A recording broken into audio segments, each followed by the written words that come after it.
அனைத்து விதமான பிரச்சனைகளுக்கும் 11 நாளில் தீர்வு காண அணுகுங்கள் ஸ்ரீ மாரியம்மன் ஜோதிட நிலையம்.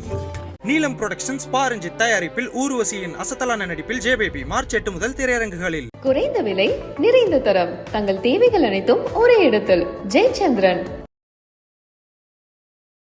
சூரியன், செவ்வாய், குரு மிதுனம் வீட்டுல இருக்கிறாங்க. ரிஷபத்துல ராகு, சனி, புதன் இருக்கு. சூரியனும் செவ்வாயும் சேர்றது, குருவோட சேர்றது அப்படிங்கிறது ஏதோ ஒரு உடல் சம்பந்தமான நோய் சம்பந்தமான. ஏன்னா செவ்வாய் வந்து மேஷத்தில் செவ்வாய் ஆட்சி நன்மையா? செவ்வாயோட கேரக்டர் என்னன்னா, அது நல்லது கெட்டதெல்லாம் எந்த கிரகத்துக்கும் இல்லைங்க. குருவை உயர்வா பேசுறாங்க ஜோசியத்துல. குருவை மாதிரி மோசமான கிரகம் ஜோசியத்திலே கிடையாது. செவ்வாய் வந்து யாருக்கெல்லாம் விருச்சகத்திலேயோ மேசத்திலேயோ இருக்குதோ, அது ஆண் ஜாதகமாக இருந்தால் நண்பர்களால் ஏமாற்றம், காசு பண விஷயத்தில் விரயம். பெண் ஜாதகமாக இருந்தால் கண்டிப்பாக கணவன் மனைவி உறவுகளில் சிக்கல்களை ஏற்படுத்துது. செவ்வாய் தனியா லக்னத்துக்கு 10ல இருந்தா என்ன பலன் அப்படின்னு கேட்க. கிரகங்கள் எந்த ராசியில் உட்காந்துருக்குன்றதா மெயினே தவிர அது எத்தனாம் பாவத்தில் உட்காந்துருக்குன்னு பார்க்கும் பொழுது, எனது மகள் அமாவாசை அன்று பிறந்தவர், ரோஹிணி நட்சத்திரம், ரிஷபராசி. 4 வயசு பிள்ளை 6 வயசு பிள்ளை. இந்த பிள்ளையை வச்சுட்டு நம்ம பாசிட்டிவ் மோடில் தான் யோசிக்கணும். நிறைய பேர் குழந்தை இல்லாமல் இருக்கிறாங்க. கிடைச்ச குழந்தைய கடவுள் மாதிரி வச்சுக்க வேண்டியதான். எல்லாரும் கேக்குறாங்க, எனக்கு வந்து ஆண் குழந்தை உண்டா, பெண் குழந்தை உண்டா? கருவில் இருக்கக்கூடிய குழந்தைய சைகை மூலமாகவோ வேற எந்த வழியிலோ சொல்வது சட்டப்படி தப்பு. இல்ல குழந்தை பிறக்குமா அப்படின்னு கேக்குறாங்க. அது ஜோசியத்துல கண்டுபிடிக்க முடியுமா? ஐபிசி பக்தி நேயர்களுக்கு வணக்கம். நான் ஸ்ரீ விக்னேஸ்வரி ஸ்ரீனிவாசன். இன்று நம்மோடு இணைந்துள்ள சிறப்பு விருந்தினர் ராஜநாடி கா பார்த்திபன் அவர்கள். வணக்கம் சார். வணக்கம். ஐபிசி பக்தி நேயர்கள் அனைவருக்கும் வணக்கம் சார். லாஸ்ட் வீடியோவில் வந்து நம்ம அந்த மக்களுடைய கேள்விகள் அப்படின்ற ஒரு விஷயம் வந்து நிறைய பேர் நிறைய டவுட்ஸ் கேட்டிருக்கிறாங்க. ஸோ இப்போ நம்ம அதுல இருந்தே ஸ்டார்ட் பண்ணிடலாம். ஜெயபிரபா அப்படின்னு ஒருத்தவங்க, ஐயா சூரியன், செவ்வாய், குரு மிதுனம் வீட்டில் இருக்கிறாங்க. ரிஷபத்துல ராகு, சனி, புதன் இருக்கு. பலன் சொல்லுங்க அப்படின்னு கேட்டிருக்காங்க. சூரியன், செவ்வாய், குரு அது எதுல இருக்குங்க? மிதுனத்துல இருக்குது. சூரியன், செவ்வாய், குரு. குருவுக்கு வந்து அது தனது ராசிக்கு 7வது வீடு. இந்த சூரியனும் செவ்வாயும் சேர்றது, குருவோட சேர்றது அப்படிங்கிறது ஏதோ ஒரு உடல் சம்பந்தமான நோய் சம்பந்தமான. ஏன்னா செவ்வாய் வந்து உங்களுக்கு மிதுனத்துல இருந்தாலே ஏதாச்சும் ஒரு நோயை குறிப்பிடுது. குருவோட சேர்றப்ப இந்த சின்ன வயசுல பார்த்தீங்கன்னா நிறைய பேருக்கு இந்த பிரைமரி காம்ப்ளெக்ஸ், சளி தொந்தரவு, எப்போ பார்த்தாலும் ஆஸ்பத்திரி தூக்கிட்டு போகிறதுன்னு சொல்கிறோம் இல்லைங்களா? அதான் அந்த குரு செவ்வாய்னால வருது. அதே மாதிரி குருவும் சூரியனும் சேர்றப்ப இதய நோய்கள்னு நம்ம சொல்கிறோம். அதுக்கப்புறம் லிவர் சம்பந்தமான நோய்கள், இதெல்லாம் வந்து குடும்பத்தில் வரும் அப்படின்ட்டு. இந்த கிரக இணைவு ஜெயபிரபா, ஜெய அப்படின்னாலே செவ்வாங்க மெயினான ரோலில் இருக்குன்னு அர்த்தம். பிரபா அப்படிங்கிறது வந்து சூரியனும் சந்திரனும் காம்பினேஷனில் இருக்குன்னு அர்த்தம். அப்போ சூரியன் பவராக இருக்குது. அப்போ சூரியன் பவர், செவ்வாய் பவருங்கிறப்ப உடல் நோய், கணவன், இது வந்து பெண் அப்படிங்கிறப்ப கணவனோட கான்ட்ரவர்சியாக வருது. ஏதோ தொடர்ந்து ஏதோ ஒரு வழக்குகளோ இல்லைன்னா நோய்களுக்குள்ளேயோ சிக்கிக்கிறது, இதெல்லாம் இருக்குது. அப்பாவுக்குமே இந்த உடம்பு பிரச்சனை வரலாம். இதில் இன்னொரு பாசிட்டிவான விஷயம், இந்த பெண் வந்து சுயமாக சம்பாரிச்சு, இல்லைன்னா இவங்க குடும்பத்தில் இருக்கவங்க சுயமாக சம்பாதிக்கிறது, அரசு உத்தியோகத்துக்கு, மருத்துவம் தொடர்பான விஷயங்களுக்கு முயற்சி எடுத்தால் சக்ஸஸ் ஆவாங்க. இவங்க வந்து கணவரோட அந்த அந்த ஒற்றுமையை சரியாக பேணி பாதுகாத்துட்டாங்கன்னா சேஃப்டிங்க. இல்லாட்டினா அது ஏதாச்சும் ஒரு சிக்கலில் போய் நிற்கும். கண்டிப்பாக ஏதாச்சும் ஒரு சின்ன வழக்காச்சும் வந்துடும். அதை வந்து குடும்ப வழக்காக இல்லாமல் பார்த்துக்கிறது நல்லது. வேறு கேஸ் வந்தால் நம்ம ஃபேஸ் பண்ணிக்கலாம். குடும்ப வழக்காக மாற்றிக்காமல் பார்த்துக்கிறது நல்லது. அது மட்டும்தான். அடுத்து என்ன கேட்டிருக்காங்க? ரிஷபத்துல வந்து ராகு, சனி, புதன் இருக்கு. சனி புதன். அப்போ சனி புதன் நம்ம ஆரம்பத்துலேருந்து பார்த்துருக்கோம். ஏதோ ஒரு ஜெனட்டிக் பிரச்சனை இருக்குன்னு அர்த்தம். அப்போ குரு செவ்வாயும் சனி புதனும் சேர்ந்துருக்கு. ஏதோ ஒரு ஜெனட்டிக்காக வரக்கூடிய உடல் உபாதைகள் இருந்துகிட்டு இருக்கு. அதை மட்டும் இவங்க சரியாக கவனிச்சுட்டு வர சொல்லுங்கள். இப்போ இருந்தே வந்து கொஞ்சம் எக்ஸசைஸ் பண்ணுறது, ஜிம்மு போகிறது, இந்த வேலையெல்லாம் செய்யலாம். ஏன் அப்படின்னா இவங்களுக்கு 38 வயசு அந்த இடத்த ரீச் பண்ணுறப்பே சுகரை டெஸ்ட் பண்ணிடுவாங்க. இந்த தொடர்ந்து ரத்தத்தில் இருக்கக்கூடிய அழுத்தம், கொலஸ்ட்ரால், சுகர், இந்த மாதிரி பிரச்சனை, பம்ப் பண்ணுறது, பிளட்டு, இந்த மாதிரி ரிலேட்டடாக ஒரு பிரச்சனை இருக்குது. அது ஜெனட்டிக்கான பிரச்சனை ஆகலாம். உங்கள் குடும்பத்தில் இது மாதிரி நோய்கள் ஏதாச்சும் இருந்துச்சுன்னா அதை இப்போ இருந்தே கவனிச்சிட்டிங்கன்னா ஓரளவுக்கு சேஃபாக இருக்கலாம். பெண்களுக்கு பொதுவாக இந்த 4 காரணங்கள் ஏதாச்சும் ஒரு காரணத்தில் செவ்வாய் இருந்தால் ஹீமோகுளோபின்னால வரக்கூடிய மாதவிடாய் பிரச்சனை வருது. அதை கொஞ்சம் மேனேஜ் பண்ணிட்டோம்னா சரியாக இருக்கும். Okay sir. அடுத்தது வந்து மேஷத்தில் செவ்வாய் ஆட்சி நன்மையா அப்படின்னு டெய்லி நியூ ஃபண்ட்ஸ் அப்படின்னு ஒரு ஐடியில் இருந்து கேட்டேன். அவங்க வந்து பொதுவாக மேஷத்தில் செவ்வாய் ஆட்சியில் எந்த கிரகமே ஆட்சியானால், நான் அடிக்கடி சொல்கிறது தான். இப்போ குழந்தைக்கு மேலேருந்து கீழே விழுந்துருச்சுன்னா இயற்கை வந்து பாவம் குழந்தை அப்படின்னு சொல்லி காப்பாற்றாது. அதுவும் டொப்புன்னு தான் கீழே விழுகும். பெரிய ஆள் விழுந்தாலும் சரி, ஒரு நல்லவன் விழுந்தாலும் அதே மாதிரி தான் விழுவான், கெட்டவன் விழுந்தாலும்.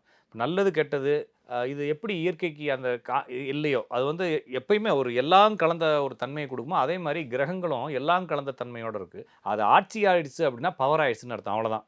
அந்த பவர் ஆயிடுச்சுனோடனே நமக்கு என்ன நினைக்கிறாங்கன்னா அது பாசிட்டிவ் மட்டும் செய்யணும்னு நினைக்கிறாங்க. ஒரு ஆள் கையில் பவர் கிடச்சிருச்சுன்னா அவருடைய கேரக்டரை வெளிப்படுத்திடுவார். அப்போ செவ்வாயோடைய கேரக்டர் என்னன்னா, அது நல்லது கெட்டதெல்லாம் எந்த கிரகத்துக்கும் இல்லைங்க. குருவை உயர்வாக பேசுகிறாங்க ஜோசியத்தில். குருவை மாதிரி மோசமான கிரகம் ஜோசியத்திலே கிடையாது. அதுபோல் செவ்வாய்க்குன்னு ஒரு மோசமான குணம் இருக்கு இல்லைங்களா, அதுவும் பவராகவே வேலை செய்யும். இப்போ எப்படி செவ்வாயுடைய நன்மைகள்லாம் நல்லா வேலை செய்யுமோ, அதே மாதிரி செவ்வாயுடைய தீமைகளும் வேலை செய்யும். யாருக்கெல்லாம் செவ்வாய் அதாவதுங்க தனது ராசியில் ஆட்சியாக இருக்கும், மேஷத்துலேயே விருச்சத்துலேயே இருக்குதோ, அவங்கெல்லாம் பார்த்தீங்கன்னா கடலில் மாட்டிக்கிறது, பார்ட்னர்ஷிப்பில் இறந்துறது. நிறைய பேர் இப்போ ஷேரில் பார்த்தீங்கன்னா, எனக்கு ஷேரில் அதை தெரியும் நான் அந்த மாதம் கோர்ஸு போனேன், நல்லா விட்டா அப்படியே இந்தியா விலைக்கு வாங்கிடுவேன்னு வாங்க, பெரிய லாஸ்ல வந்து நிற்பாங்க. ஆமாம், அப்படியே தான் நிற்கும். அப்படியே தான் நிற்கும். இவங்களை யாரும் நம்பவும் மாட்டாங்க, இவங்க நம்பினாலாம். அப்போ செவ்வாய் என்பது நம்பிக்கை. அப்போ செவ்வாய் அதிகாரமான உடனே அந்த தன்னுடைய ராசியில் அமர்ந்த உடனே நம்பிக்கை துரோகங்களும் நடந்துடுது இயற்கையாக. இப்போ செவ்வாய் வந்து யாருக்கெல்லாம் விருச்சகத்திலேயோ மேசத்துலேயோ இருக்குதோ, அது ஆண் ஜாதகமாக இருந்தால் நண்பர்களால் ஏமாற்றம், நம்பிக்கை துரோகம், காசு பண விஷயத்தில் விரயம். பெண் ஜாதகமாக இருந்தால் கண்டிப்பாக கணவன் மனைவி உறவுகளில் சிக்கல்களை ஏற்படுத்துது. இந்த பெண் வந்து ஒரு 27 வயசுக்கு மேலே கல்யாணம் பண்ணாங்கன்னா நல்லாயிருக்கும், இது பெண்ணாக இருந்தால். சார் அடுத்தது வந்து நம்ம செவ்வாய் வந்து குறிப்பிட்ட இந்த இடத்துல இருந்ததுன்னா அதிகாரமாயிருக்குன்னு சொல்லி ராஜநாடியில் உண்டு. ஒருத்தவங்க கேட்டிருக்காங்க, செவ்வாய் தனியா லக்னத்துக்கு 10ல் இருந்தா என்ன பலன் அப்படின்னு அவங்க கேட்டாங்க. லக்னத்துக்கு 10ன்றப்ப அது கர்மா கொண்டு வராங்க, ஓகேங்களா. செவ்வாய் தனித்த செவ்வாயின்னு கொண்டு வராங்க. இது வந்து ஒரு காமனாக இருக்கக்கூடிய வேதிக் அஸ்ட்ராலஜியோட லாஜிக். அப்போ 10ஆம் இடத்தை கெடுக்கும் அப்படிங்கிற மாதிரியும், அந்த செவ்வாய் அந்த லக்னத்துக்கு என்னவா வருது, எந்த ஆதிபத்தியம் பெறுது, அதை வந்து 10ஆம் இடத்தை கெடுக்குமா, சுபத்துவம் கொடுக்குமான்ற மாதிரிலாம் குழப்புவாங்க. நம்ம தான் அப்படி வரதே இல்லையே. 10ஆம் இடம் இல்லை, அது ஜாதகத்தில் எந்த ராசியில் உட்காந்துருக்குன்றதான் மேட்டர். அது வந்து எத்தனாவது ஊரா, இப்போ நான் வந்து திருச்சியிலேருந்து கிளம்புறேன், ஒருத்தர் இப்போ உளுந்தூர்பேட்டிலேருந்து கிளம்புறாரு, ஒருத்தர் சென்னையிலேருந்து கிளம்புறாரு, திருநெல்வேலி எத்தனாவது ஸ்டாப்பாக வரும்னா எனக்கு 10வது ஸ்டாப்பாக வரும், சென்னையிலேருந்து கிளம்புறவருக்கு 12வது ஸ்டாப்பாக வரும். ஆனால் திருநெல்வேலி தானே. அதுபோல் கிரகங்கள் எந்த ராசியில் உட்காந்துருக்குன்றதான் மெயினே தவிர, அது எத்தனாம் பாவத்தில் உட்காந்துருக்குன்னு பார்க்கும் பொழுது இந்த செவ்வாய் என்பது எந்த பாவாதிபத்தியம் பெற்றிருக்கு, அது என்ன சாரம் வாங்கியிருக்குன்ற நிறைய கேள்விகள் கூடயே வந்துடுது. அப்போ இவங்க கிளியராக கொடுக்கல.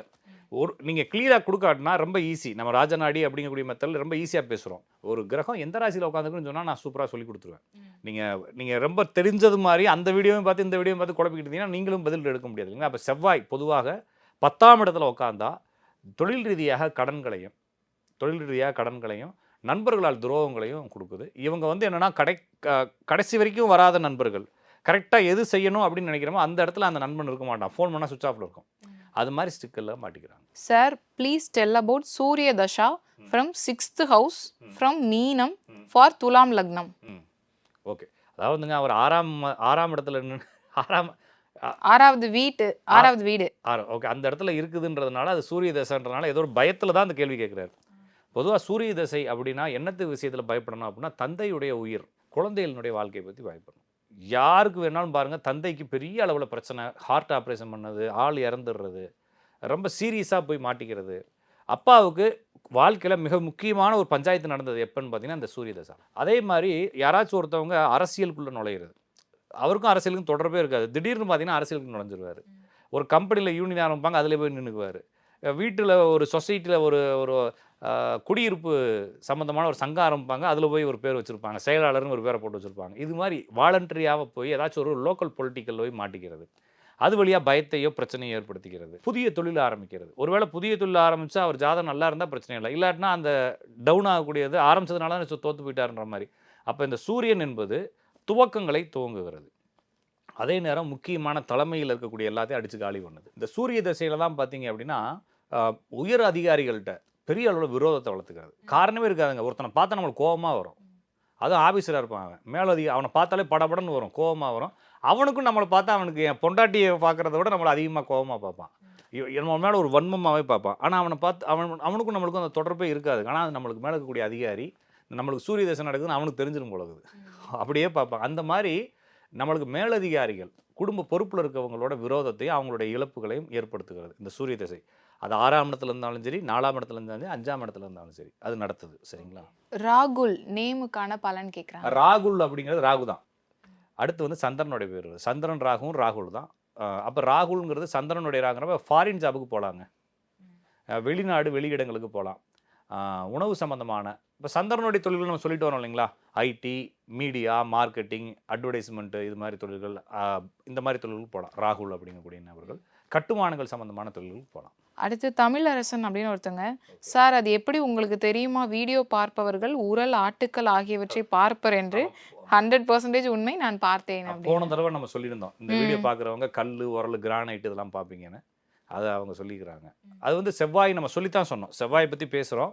இந்த வீடியோ பார்க்குறவங்களுக்கும் செவ்வாயை பார்த்து சிந்தனைகள் தான் வரும். அது சம்மந்தமாக பார்ப்பாங்கன்னு நம்ம சொல்லி. சூரியன் செவ்வாய் சேர்வு, I don't want to use negative word, marriage problem சொல்கிறாங்க. வேதிக் ஆஸ்ட்ரோவில் you say hubby are bro will be powerful and lead life. Thank you sir, super, good info. அவங்க வந்து ஆனால் நெகட்டிவான விஷயங்கள் வந்து வேடிக் அஸ்ட்ராலஜியில் சூரியனும் செவ்வாயும் சேர்ந்தால் வேடிக் அஸ்ட்ராலஜியில் நெகட்டிவ் தான். நம்மளும் நெகட்டிவ் சொல்கிறோம். இது என்ன நெகட்டிவ்னா, வீட்டுக்காரர் ரொம்ப டாமினண்ட்டாக இருப்பார், போட்டு நம்மளை அடிமையாக வச்சுருப்பார். அது சில பெண்களுக்கு பிடிக்கும். நிறைய பேருக்கு வந்து வீட்டுக்காரர் ஒரு பவராக இருக்கிறதான பிடிக்கும். வெளியே வேணால் பேசுறதுக்கு நல்லாயிருக்கும். ஆனால் வீட்டுக்காரருடைய கைக்குள்ளே நம்ம அடங்கியிருக்கணும்னு நினைக்கிறது அது பெண்களுடைய இயல்பு குணம். அது அவங்களுக்கு நல்லது தானே, அதை தான் நான் சொல்லியிருக்கேன். நிறைய பேர் அவங்களுடைய எக்ஸ்பீரியன்ஸ், வேலை பார்க்குற இடத்துல பெரிய படிக்கட்டு கல் அதெல்லாம் பார்த்தேன் அப்படின்ட்டு இருக்காங்க. விருச்சிகத்தில் செவ்வாய் கேது இணைவு இருந்தால் என்ன அப்படின்னு கேட்டு. விருச்சிகத்தில் செவ்வாய் இருந்தாலே பிரச்சனை, கேதுவோட சேர்ந்துச்சுன்னா இன்னும் பிரச்சனை. அவ்வளோதான். அதை நம்ம ஒரு கிரகம் பவராக கூடாதுங்க ஒரு ஜாதகத்தில். பவர்னா நம்ம நீசம்னா பவர் இல்லைன்னு நினைக்கிறாங்க. நீசமும் ஒரு பவர். அது இம்பார்ட்டன்ட் ஆகக்கூடாது அந்த கிரகம். ஒரு ஜாதகத்தில் சத்தம் இல்லாமல் ஒரு கிரகம் இருக்குன்னா நம்மளுக்கு பிரச்சனையே இல்லை. ஏதாச்சும் ஒரு கிரகம் சத்தம் போட ஆரம்பிச்சிச்சுன்னா நம்மளை பஞ்சாயத்துக்கு இழுத்து விடுதுன்னு அர்த்தம். இந்த படத்தில் என் குருநாதன் வந்துட்டாண்டான்னு வடிவேல் கூப்பிட்றோமா, இந்த கிரகம் நம்மளை கூப்பிட்டு வந்து நடு வீட்டில் விட்டு போயிடும், நம்ம மாட்டிட்டு முழிப்போம், அவ்வளோதான். அதே மாதிரி இந்த கமெண்ட்டில் நிறைய மக்கள் வந்து காமனாக வந்து அவங்களுக்கு அஸ்ட்ராலஜிக்கலாக என்ன தெரியுமோ அதை வேட் பண்ணி போடுறாங்க. அது ஒருவேளை கமெண்ட் நானே ஸ்கிப் பண்ணிடுறேன். சரி, அது அவங்க என்ன செய்யலாம்னா, பாவம் அவங்க கஷ்டப்பட்டு போடுறாங்க. அவங்க என்ன செய்யலாம்னா, அப்பா அம்மா பேரை போடலாம். எனக்கு ஜாதகம்லாம் தேவையில்லை. நம்மளுக்கு அப்பா அம்மா பேரை போடலாம், ஜாதகருடைய பேரை போடலாம், என்ன சம்பந்தமான கேள்வின்னு கேட்கலாம். அல்லது என் ஜாதகத்தில் இந்த கிரகங்கள் இந்த ராசியில் இருக்குது, என்ன கேள்வின்னு கேட்கலாம். இவங்க 8ஆம் இடம் 6ஆம் இடம் 12ஆம் இடம்ன்றப்ப அவங்களே கன்ஃபியூஸாக தான் பார்க்குறாங்க. இப்படி சொன்னா தான் அந்த ஜோசிகாரன் சொல்லுவான் போலக்குன்னு சொல்லிட்டு கேட்குறாங்க. நம்மளுக்கு அப்படி தேவையில்லைங்க.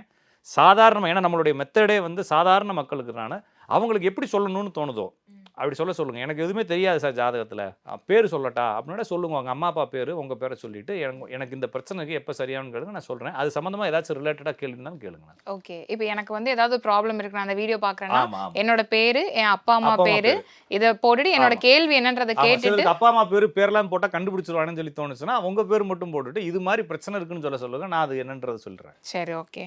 அடுத்து வந்து சார், குரு சுக்ரன் கன்ஜெக்ஷன் 7, செவ்வாய் 4, கும்ப லக்னம், சுவாதி நட்சத்திரம், ஹவு டு மேரேஜ் லைஃப், கல்யாண லைஃப் எப்படி இருக்குன்னு கேட்குறாங்க நினைக்கிறேன். ஆமாம், அது எப்படி இருக்குன்னு கேட்குறாரு. அது ஹவு டு தானே கேட்குறாரு. அப்போ குரு சுக்கரன் சேர்ந்துருந்தா ஒரு விஷயத்தை ஒழுங்காக செய்ய மாட்டாங்கன்னு அர்த்தம். கும்ப லக்னங்கிறப்ப சிம்மத்தில் வந்து குரு சுக்கரன் சேர்ந்துருக்குது, அது எந்த ஒரு தப்பும் கிடையாது. செவ்வாய் எங்கே இருக்குன்னு சொன்னாங்க? செவ்வாய் வந்து 4 அப்படின்னு போட்டிருக்காங்க. 4ங்கிறப்ப உங்களுக்கு வந்து ரிஷபத்தில் போய் நிற்குது. ரிஷபத்தில் செவ்வாய். இது ஆண் ஜாதகமாக இருந்துச்சுன்னா பேர் என்ன போட்டிருக்காங்க? தனபாலன் அப்படின்னு போட்டிருக்காங்க. தனபால் என் ஒன்றும் பிரச்சனை இல்லை. உங்களுக்கு குரு சுக்கிரன் சேர்ந்துருக்கிறதுனால என்ன ஆகும்னா, எதிர்பாலினத்தை இருக்கக்கூடிய பண்புகள் வரும். கொஞ்சம் பெண்கள் விஷயத்தில், ஃப்ரெண்ட்ஸ் விஷயத்தில் பிரச்சனை குடும்பத்துக்குள்ளே வரும். அதனால் பிற்காலத்தில் அதை கொஞ்சம் கவனமாக இருங்க. மற்றபடி ஒன்றும் இல்லை. இந்த குரு உட்காந்துருக்கிறது, சுக்கிரன் சேர்ந்து உட்காந்துருக்கிறது ஒரு வேலை உருப்படியாக செய்ய மாட்டாங்க. இந்த திருப்பதி மொட்டைன்னு ஒரு பழமொழி சொல்லுவாங்க. அது மாதிரி ஒன்று ஆரம்பித்து வச்சுட்டு அதை முடிக்கிறதுக்குள்ளே அடுத்தது கொடி போயிடுவார். இந்த குணத்தை சரி பண்ணால் போதும். கடன் வாங்குறது, கடன் கொடுக்குறத சரி பண்ணணும். இந்த கிரகத்தை வச்சு குடும்ப நிலவரங்களை சொல்கிறதுக்கு ஒன்றும் பிரச்சனை இல்லை. அப்போ இதில் ஏதாச்சும் ராகுக்கு எதுவும் வச்சு வேணால் சொல்லலாம். இப்போ இவங்க சொன்ன ஸ்டேட்டஸில் குடும்பத்துக்கு பிரச்சனை எதுவும் இல்லை. ஓகே. அடுத்து வந்து ஒருத்தங்க, மகரம் ராசியில் செவ்வாய் கேது, எனது மகள் ஜாதகம், வயது 6, அப்பா அம்மாவுக்கு தாய் மாமாவுக்கு எப்படி இருக்கும் சார்? அப்பா அம்மா கோடீஸ்வரங்கள் ஆயிடுவாங்க, தாய் மாமா லட்சாதிபதி ஆயிடுவாங்க. சார், அடுத்த ஒரு பாயிண்ட் என்னன்னா, எனது மகள் அமாவாசை அன்று பிறந்தவர், ரோஹிணி நட்சத்திரம், ரிஷபராசி. ஓகே, அமாவாசையில் பிறந்தா நல்லது தாங்க. அமாவாசை யோகம். ஏன்னா நார்த் சைடு அமாவாசை தான் பெருமையாக பேசுகிறாங்க. 4 வயசு பிள்ளை 6 வயசு பிள்ளை, இந்த பிள்ளையை வச்சுட்டு நம்ம பாசிட்டிவ் மோடில் தான் யோசிக்கணும். நிறைய பேர் குழந்தை இல்லாமல் இருக்கிறாங்க. கிளச்ச குழந்தைய கடவுள் மாதிரி வச்சுக்க வேண்டியதான். இந்த பிள்ளை பிறந்த நேரம் நல்லதுன்னு நினச்சிக்க வேண்டியதான். செவ்வாய் கேது அப்படிங்கிறப்ப கடன் வாங்காமல் அவங்க அப்பாவையும் அவங்க மாமாவையும் வாழ சொல்லுங்க, எந்த குழப்பமும் வராது. அடுத்து வந்து சரவணன் அப்படின்னு ஒருத்தங்க, செவ்வாய் நீசம் கடகத்தில், குரு கேதுவுடன் லக்னம் விருச்சிகத்தில் செவ்வாய் நீசம். நீசம் தான், அந்த நீசத்தை திருப்பி திருப்பி சொல்றாரு. லக்னம் கடகத்தில் செவ்வாய் நீசம். 5ல் குரு கேதுல கோர்ட்டு கேஸ் வம்பு வழக்கு வருமா? ஆமா, வரத்தாங்க. செவ்வாயிலேயே அந்த பாயிண்ட் செவ்வாயில வந்துருச்சு. அதுக்கப்புறம் செவ்வாய்க்கு குரு 5ல் நிக்குது, கண்டிப்பா கோர்ட்டு கேஸ் வரும். கூட கேது இருக்குது, கண்டிப்பா கேஸ் வரும். அந்த கேஸ் எப்போ வரும் அப்படின்னா இப்பயே அதுக்கான நேரம் தான். ஏன்னா இப்போ ராகு வந்து உங்களை மீனத்தில் இருக்குது. இவர் கடகத்தில் இருக்கக்கூடிய செவ்வாயும் விருச்சத்தில் இருக்கக்கூடிய குருக்கு எதுவே பார்த்துக்கிட்டு இருக்கு. இப்போயே அதுக்கான டைம் இருக்குது. கொஞ்சம் காசு போன விஷயங்கள் கொடுக்கல் வாங்கல் கவனமாக இருக்கணும். சார் இப்போ நம்ம வந்து நிறைய கமெண்ட்ஸ் வருதுன்னா கூடவே வந்து நிறைய ஆஸ்ட்ராலஜர்ஸும் இந்த வீடியோ பார்க்குறாங்கன்னு நினைக்கிறேன். இடையில வந்து கன்சல்டேஷன் கொடுத்துட்டு இருக்காங்க. நாங்கள் பொதுவாக நாங்கள் அஸ்ட்ராலஜி படிக்கிறப்ப இந்த மாதிரி மீடியாஸ் இல்லை. ஒரு புக்கு வாங்கணும் அப்படின்னா எங்கள் தாத்தாட்ட சொல்லி, அவர் யாராவது சொந்தக்காரங்களுக்கு சொல்லி லெட்டர் எழுதி, எனக்கு வந்து கேபி கோபால்னு ஒருத்தர் அந்தியூரில், இவர் இப்போ அவர் இல்லை, கேபி கோபால் அந்தியூரில் ராயர் ஹோட்டல்னு ஒன்று வச்சுருப்பார் பஸ் ஸ்டாண்டுக்கு பக்கத்தில். அந்த ஹோட்டலை நான் பார்த்ததே இல்லை, நான் ஆளை பார்த்ததே இல்லை. அவர் தான் எனக்கு வந்து கடிதம் எழுதுவார் போஸ்ட் கார்டில். கணம் பொருந்திய பார்த்திபன் அவர்களுக்கு நான் இத்துடன் புத்தகம் அனுப்பியுள்ளேன்னு சொல்லி புத்தகம் அனுப்புவார். பழைய புக்காக இருக்கும். அதை வாங்கி படிச்சுட்டு அப்போ அவர் தான் எனக்கு ரீசார்ஜ் பண்ணி விடுவார். ஃபோனுக்கு வந்து இன்கமிங் 3 ரூபா, அவுட் கோயிங் 6 ரூபா. அவர் எனக்கு ரீசார்ஜ் பண்ணி விட்டு பழைய அந்த சின்ன மோட்டரில் பேசுவோம். அப்போ புக்கெல்லாம் கிடைக்காதுங்க. ஒரு ஜோதிட தகவலை பெறுவதாக இருந்தால், இப்போ ஒரு ஜாதகத்தில் அப்பாவுக்கு 2 திருமணம் தெரிஞ்சுக்கிறதுக்கு ஈஸியாக நீங்கள் கூகுளில் சர்ச் பண்ணால் இப்போ கிடச்சிருது. ஒரு 10 பேர் வீடியோ கிடச்சிருது. ஆனால் அந்த காலத்தில் அது கிடைக்கவே கிடைக்காதுங்க. ஒரு முதிர்ந்தவங்க எங்கள் தாத்தாவுக்கு ஃபோன் பண்ணால் எங்கள் தாத்தாவுக்கு தெரியாதுன்னா அவர் இன்னொருத்தருக்கு லிங்க் கொடுப்பாரு. அவரை ஃபோனில் கான்டாக்ட் பண்ண முடியாது இல்லைங்களா? வீட்டுக்கு ஒரு ஃபோனோ தெருவுக்கு ஒரு ஃபோனோ இருந்துச்சு. போஸ்ட் கார்டில் எழுதணும். அவருக்கு போய் சேருதான் தெரியாது. அந்த மாதிரி காலங்களில் ஜோசியம் கற்றுக்கிட்டு இருந்தோம் இல்லைங்களா? இப்போ ஜோசியர்கள் எல்லாருமே என்ன செய்கிறாங்கன்னா, அவங்க கற்றுக்கிட்டாலும் கூட, பல்கலைக்கழகங்களே படித்தாலும் கூட ரியலாக, இப்போ நம்ம வீடியோலாம் ரியலாக இருக்கும்போது நம்மளுடைய வீடியோக்கள் நிறைய பார்க்குறாங்க. அப்போ ஜோசிக்காரங்களும் ஜோசியம் கற்றுக்குறாங்க நம்ம வீடியோவில். அப்போ அவங்கள அந்த இரும்பு குடிச்சவங்க ஜரங்கு குடிச்சவங்க சும்மா இருக்காங்கன்ற மாதிரி அவங்க ஒருத்தவங்க பிரச்சனையை பார்த்தோன்னே அவங்களுக்கு சும்மா இருக்க மாட்டாமல் டைப் பண்ணி அவங்க ஒரு 4 கோயிலை பற்றியும் 4 விளம்பரத்தை போடுறாங்க. இப்போ என்னன்னா, அந்த மீடியா குறிப்பாக அந்த யூடியூப்பில் வரக்கூடிய அந்த பக்தி சேனல்களில் வரக்கூடிய அந்த ஜோசிய மீடியாக்கள் ஜோதிடர்களுக்கு நிறைய நன்மைகள் தான் செஞ்சுருக்கு. பொதுவாக மக்கள் ஜோசியத்தை பற்றி புரிஞ்சுக்கிறதுக்கும் ஒரு பக்கா மீடியா, ஜோசியர்களே உண்மையான ஜோசியத்தை பற்றி தெரிஞ்சுக்கிறது. ஏன்னா ஒரு காலத்தில் அப்பாவு கூட பிறந்தவங்க எத்தனை பேரும் கண்டுபிடிக்கிறது பெரிய வித்தை நினச்சி புக்கெல்லாம் வாங்கி தேடிக்கிட்டு இருவான். இப்போ அது ஃப்ராடு வேலைன்றது ஈஸியாக தெரிஞ்சு போச்சு. இப்போ கஸ்டமரே வந்து அதெல்லாம் தேவையில்லை, நீங்கள் எனக்கு பலனை சொல்லுன்னு சொல்கிற அளவுக்கு வந்துட்டாங்க. இப்போ எல்லாமே எல்லா துறையும் வளர்றது போல மீடியா வழியே எதுவும் வளர்ந்துருக்குது. அதே மாதிரி இன்னொரு ஒரு என்ன டவுட்னா, எல்லாரும் கேக்குறாங்க எனக்கு வந்து ஆண் குழந்தை உண்டா பெண் குழந்தை உண்டா அப்படின்ற மாதிரி ஒரு கேக்குறாங்க. 1994 ஐபிசி சட்டப்படி ஒரு குழந்தை கருவில் இருக்கக்கூடிய குழந்தைய சைகை மூலமாகவோ வேறெந்த வழியிலோ நேரடியாகவோ சொல்வது சட்டப்படி தப்பு, தண்டனைக்குரிய குற்றம். கன்சீவா இருக்கிறவங்களுக்கு ஓகே சார். இப்போ வந்து சொல்லக்கூடாது. இல்ல குழந்தை பிறக்குமா அப்படின்னு கேக்குறாங்க. அது ஜோசியத்துல கண்டுபிடிக்க முடியுமா? கண்டுபிடிக்க முடியும். அது வந்து என்னன்னாங்க, எல்லாமே எக்ஸ்பீரியன்ஸ் தான். ஒரு விதியை நான் உங்களுக்கு சொல்லித்தரேன் அப்படின்னா அந்த விதி உடனே உங்களுக்கு புரிஞ்சிடாது. ஒரு காலேஜில் படிக்கிற எல்லாருமே கலெக்டர் ஆகுறது இல்லை. ஒரு சிலர் நிறைய ஒர்க் பண்ணுவாங்க, ஹோம் ஒர்க் பண்ற மாதிரி. ஒரு ஜாதகத்துல சூரியனும் புதனும் எங்கேயாச்சும் ஒரு இடத்துல சேர்ந்துருந்தா, இல்லைன்னா அவங்க குடும்பத்துல சேர்ந்துருந்தா, அந்த குடும்பத்துல ஒரு குழந்தை தான் பிறக்கும். ஆனால் ஒரு குழந்தைக்கு இன்னொரு குழந்தைக்கு நிறைய கேப் இருக்கும். புதன் ரொம்ப டிஸ்டர்ப் ஆகிருக்கு ஒரு ஜாதகத்தில், ஏன்னா அவங்களுக்கு பெண் குழந்தை தான் பிறக்கும். சூரியன் புதன் இல்லை, புதன் இப்போ டிஸ்டர்ப் ஆகலை அப்படின்னா அவங்களுக்கு 2 குழந்தை ஆம்பளை பிள்ளை பிறக்கிறதுக்கு வாய்ப்பு இருக்குது. அதில் புதன் வக்ரம் ஆயிடுச்சு அப்படின்னா அவங்களுக்கு ஒரு குழந்தை பெண் குழந்தை பிறந்துடும். சூரியன் புதன் இல்லாட்டினா 2 குழந்தை பிறந்துடும். இவ்வளோதான். இன்னும் இல்லாமல் இன்னும் கொஞ்சம் நெருங்கி போனால் மலேசியாவில் இருக்கக்கூடிய ஸ்ரீலங்கன்ஸ் எல்லாமே 3 பிள்ளைலேருந்து 4 பிள்ளை தான் பெற்றுக்கிறாங்க. நம்ம ஊரில் 2 பிள்ளை தான் பெற்றுக்கிறாங்க. இது மாதிரி ஸ்டாண்டர்டாக எங்களுக்குள்ள ஒரு இது சாதாரண வழக்கு தானே. இப்போ நம்ம ஊருக்காரங்க 2 பிள்ளை பெற்றுக்கிறாங்க. சூரியன் புதன் இருந்தால் 1 பிள்ளை தான் பிறக்குது. அதுக்கு மேலே பிள்ளை இருக்கிறது இல்லைன்னா 7 வயசு கழிச்சு பிறக்குது. இவ்வளோதான் மேட்ரு. அதிலே புதன் வக்கரமும் புதன் பரிவர்த்தனை புதன் விளிம்பு இருந்துச்சா அவங்களுக்கு ஒரு பிள்ளை பொம்பளை பிள்ளை இருக்கலாம்னு அர்த்தம். இதை அந்த காலத்துலேயுமே சில ரூல்ஸ் வச்சு கண்டுபிடிச்சாங்க. இதை வச்சு சொல்லலாம். ஆனால் இதை சொல்ல வேண்டிய அவசியம் இல்லை. இன்னைக்கு இப்போ வரும்போது கூட ஒருத்தர் மெசேஜ் அனுப்பிச்சிட்டே இருக்கிறாரு, 3 பசங்க ஒரே ஒரு பொம்பளை பிள்ளை பெற்ற முடியுமான்னு கேட்குறாரு. ஓகேங்களா? 4வது குழந்தை. அவர் முயற்சி எடுத்துகிட்டே இருக்கிறாரு. திருப்பி கேட்குறாரு, சார் ஒன்னொரு ட்ரை பண்ணுங்கன்னு நான் சொல்லிட்டு வந்திருக்கிறேன். அவ்வளோதான். ஓகேங்களா? இப்போ எல்லாருமே வந்துட்டாங்க. இப்போ அவங்கவுங்க அந்த ஃபெர்டிலிட்டி சென்டர்லாம் பார்க்குறப்போ ஒரு குழந்தை பெற்றாலே பெரிய விஷயம், அது எந்த பிள்ளையாக இருந்தாலும் பரவாயில்லன்னு வந்துட்டாங்க. பொதுவாக ஜாதகத்தில் இந்த பெண் குழந்தைகள் ஆண் குழந்தைகளை பற்றி பார்க்கக்கூடாது. பார்க்காம இருக்கிறது நல்லது. அடுத்து மணி வேலுசாமி அப்படின்னு ஒரு ஐடி. எனக்கு செவ்வாய் 9ஆம் இடமாக விருச்சிகத்தில் உச்சம். நான் மேஷராசி. ஒரே வார்த்தையில் தோற்று போவேன் என்று கூறி முடித்து விட்டீர்கள். உண்மைதான் போங்க. பகர்ப்பு யோகியாக வருகிறார். இவர் சொல்ற எல்லாமே பாதிக்கு பாதி சரியா வருது. பகர்ப்பு யோகின்னா என்ன சார்? நிறைய யோகி, அவயோகி, பகர்ப்பு யோகி நிறைய இருக்குங்க. ஓகேங்களா? பகை யோகி அப்படின்லாம் நிறைய இருக்கு. அது நிறைய மெத்தட் கற்றுக்கிட்டு இருப்பார் போல இருக்குது. அவர் விருச்சகத்தில் கொண்டு போய் செவ்வாய் உச்சமடைய வச்சுக்கிறாரு புதுசாக. விருச்சகத்தில் ஆட்சி, விருச்சகத்தில் செவ்வாய் உச்சமோ நீசமோ கிடையாது இல்லைங்களா?